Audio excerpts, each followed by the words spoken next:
Hey Bullets YouTube channel. Hurry up, now tell us why you're here. Kyle Carson is now out for the season because of a really hard practice crash. And here is an image of that hard practice crash because he was trying to keep up with the next generation racers. Hopefully Kyle Carson can get well soon. And then Ryan Thunderbolt Jr. would get flipped in practice by Danica Speed Trick. Why did you flip Ryan Thunderbolt Jr.? And then she said this. Ryan Thunderbolt Jr. is the more experienced racer, and Elijah Voltson is now forced to retire due to a career-ending crash during practice. Later that same day, Bogart Hopscotch would lose control, and then now he's going to be out for 6 races because of a hard crash. And his old rival, Samuel Serpentino, had this to say. And then Trick Hicks had this to say. Why, you mean green car? And as a result of the dangerous track, Aaron Breakwheel, Eric Ismond, and Mark Outerbrakes all refused to take part in qualifying. And Microsoft is considering entering a new racer named Rosa Speedracer into the Piston Cup. And this is Rosa Speedracer saying that she does not want to race in the Piston Cup yet. And Microsoft has this to say, saying that Pitbull Speed Racer got an upgrade a week ago.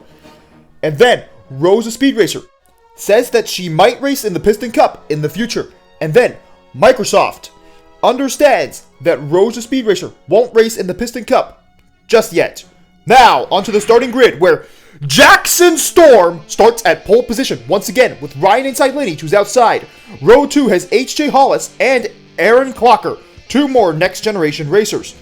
Row 3 has another pair of next generation racers, Ed Trunkin and Harvey Rodcap.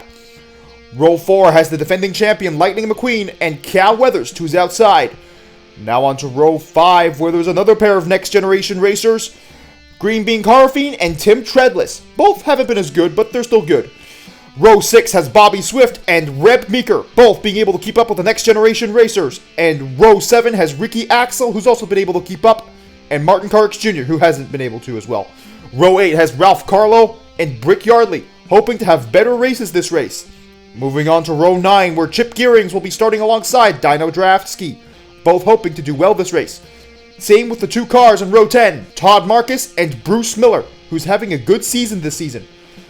Row 11 has Murray Clutchburn, who's made over 1,000 consecutive starts, and Jack DePost, who's outside. Row 12 has Jimmy Cables and Floyd Movelhill, both struggled in practice. Row 13 has Terry Cargis and Tony Gasswort, a former Piston Cup champion. Row 14 has Kevin Carvick, what are you doing back here? Alongside Matthew Overdrive. Row 15 has Darren Ledfoot and James Garrison, who failed to qualify last race, but he's back now. Row 16 has Pitbull Speed Racer in his first race with his new upgrade, and Paunchy Wipeout, who's outside. Row 17 has Lane Locke and Marcus Kranksler. I wonder how they'll do this race. Row 18 has Jamarcus Kakart and Rex Reveler, who have both been in the top 20 in points this season. And Row 19 has Bobby Rotesta and Rev Rodages, hoping to keep up his good form this season. Row 20 has Ernie Gearson, hopefully he'll finish on the lead lap this race, and Brian Sparks, who's outside. Row 21 has Tommy Highbanks and Buck Beeringly. But who starts in 43rd? Dirksen DeAugustino will start in 43rd by himself at the back, but he did beat these 8 racers, among many others, who failed to qualify for this race. But unfortunately, Ace Arrowhead is unfortunately now forced to retire from the Piston Cup because he was hit on the road by Kyle Traxon! Why, you mean brown car? And as a result of what this mean brown car did, as a result, Kyle Traxon has been sentenced to 5 years in prison for what he did to Ace Arrowhead. And to replace Ace Arrowhead, Mark Outerbrakes joins Gearison Motorsports as a backup racer. And now into the race, where Jackson Storm will lead the first 50 laps of the race before losing the lead to Ed Trunkin off of pit cycles, only leading for a few yards before Jackson Storm would retake the lead and lead for 50 more laps before H.J. Hollis would take the lead for himself on lap 100. But on lap 101, Jimmy Cables would be 18th as of lap 101, where he accidentally wrecks Murray Clutchburn, Brian Sparks, and himself. I feel bad for all of them. And then Jackson Storm retakes the lead, leading all the way until lap 104, where Lightning McQueen would take the lead. He would only lead for about 100 yards before Jackson Storm would retake the lead again, leading all the way until lap 152, where Green Bean Carafine would take the lead. He would lead for only a few yards before H.J. Hollis would take the lead from him. But H.J. Hollis would not lead for very long, as Kevin Carvick would get flipped on lap 152, and now he's out for 5 races. Why? And this wreck was unfortunately caused by Todd Marcus. Why? But this was an accident, so we shouldn't be too mad at Todd Marcus. And Jackson Storm would take the lead again and lead until lap 195, where Lightning McQueen would take the lead for about 150 yards before Jackson Storm would take the lead again, leading for 8 more laps. But Lightning McQueen would take the lead briefly on lap 203. But then, later that lap, Martin Carx Jr. would be out for 12 races! And Chris Revstopski had to pull out the red flag because of how bad the crash was. I feel bad for Martin Carx Jr. and why is this track so dangerous? But Jackson Storm does not seem to mind because he led 50 more laps, and then Lightning McQueen would take the lead on lap 254 and lead for 2 laps before Jackson Storm would take the lead again and lead until lap 282. 2 laps earlier on lap 280, Tony Gasworth would avoid being bumped by Jackson Storm, who would be first as of that lap. But Tony Gasworth would not be out after being bumped a second time. But then, oh no! He got loose! And this would result in Tony Gasworth being out for 3 races after crashing into the turn 4 wall. And Darren Leadfoot would be out on lap 282 because of engine failure. Aaron Clocker would take the lead on lap 283. But on turn 1, Jackson Storm would take the lead once again, leading until lap 301. And then Bobby Rotesta would be out on lap 301 because of an engine failure. Ed Trunkin would take the lead on lap 302 after the restart and then lose the lead to Lightning McQueen, who would lead for about 1 mile before Jackson Storm would take the lead again on lap 302, leading for 26 more laps. And then Chip Gearings would take the lead on lap 328. Hooray! But then he would be out on lap 328 because he over-revved his engine. And now Jackson Storm would say this: why do you have to be mean like that? And then Green Bean Carafine would take the lead after the restart and then lose the lead to Lightning McQueen, who would lead for about 200 yards before Brick Yardley would take the lead for himself on lap 329. Only a few yards later, Lightning McQueen would retake the lead, and then would lose the lead to Jackson Storm, who would lead all the way until lap 375. Lightning McQueen would retake the lead on lap 375, but would lose the lead to H.J. Hollis, who would lead for about 20 yards before Jackson Storm took the lead again and would lead the final 25 laps of the race. Now, what happened while Jackson Storm was in the lead yet again? Green Bean Carafine would have a loose tire on lap 398, and then Ernie Gearson would go down a lap on the final lap. Ernie Gearson, you were so close to getting a lead lap finish. Why did you let Jackson Storm, the guy who seems to be leading every lap, pass you? I know you're an old racer nearing retirement, but it's the final lap! And you nearly won a Piston Cup when the leader, Jackson Storm, was very young. And cut to the end of the race, Jackson Storm is the winner of the 2016 Grandol Oil Co. 400. And Daryl Cartrip says, 3 in a row, are you kidding? Your first 3 races in a row, Jackson Storm.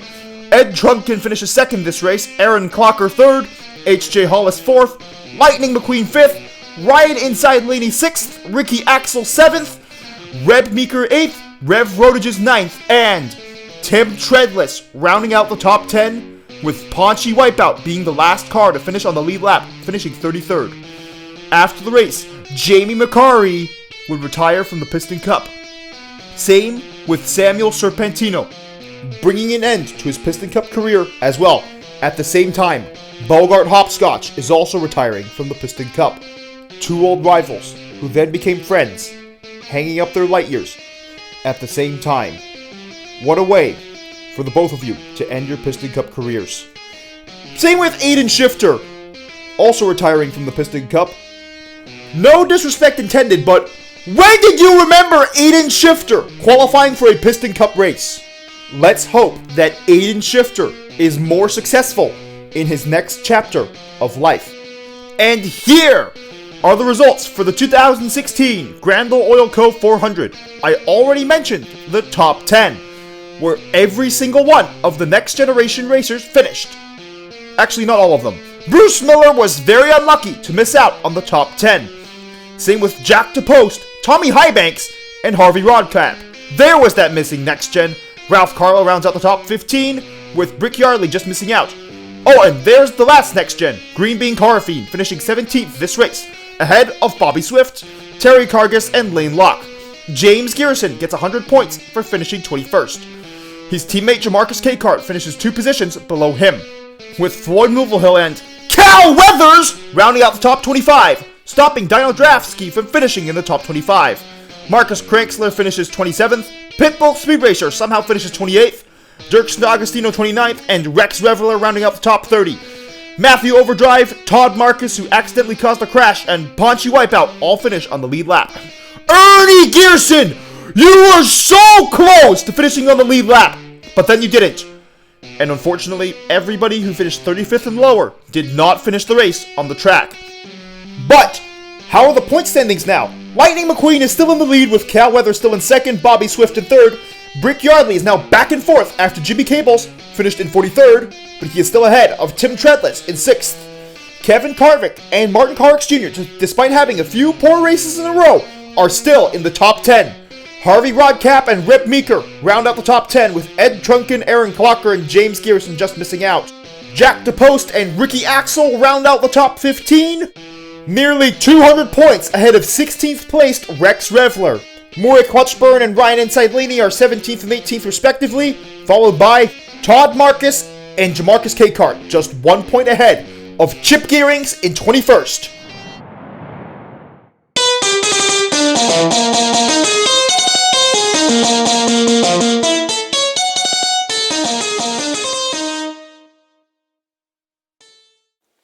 Remember to press the notifications button, which goes ring, ring, ring after you press it.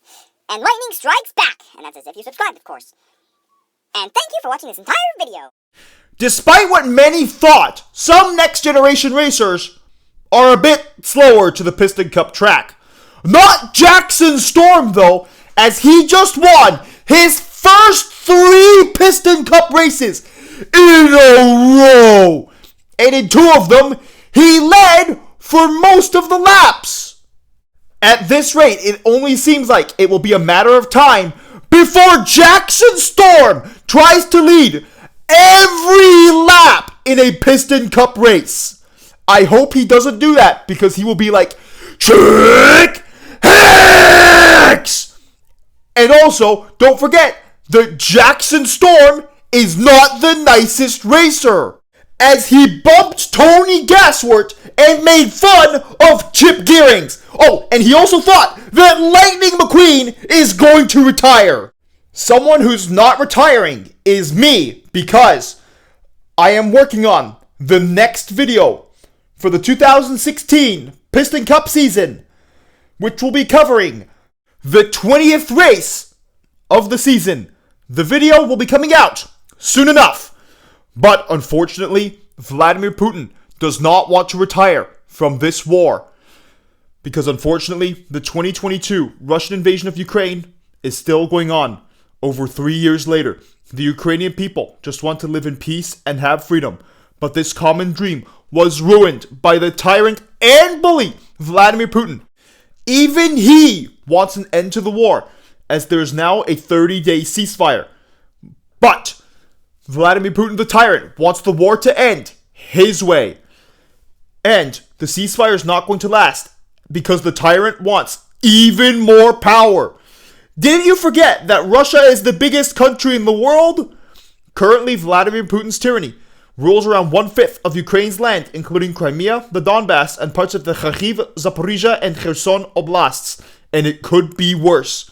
We here at the Cable, it's Piston Cup YouTube channel, stand with Ukraine in their struggle against Vladimir Putin's tyranny and recognize Ukraine's true borders as shown by this map, which includes all of the land that Vladimir Putin has taken illegally. My message to Ukraine is to not give up. Don't let Putin the tyrant have his way. Slava Ukraini! Heroyam slava! Nechai Shvetsya Darosya! Ukraini Permoha!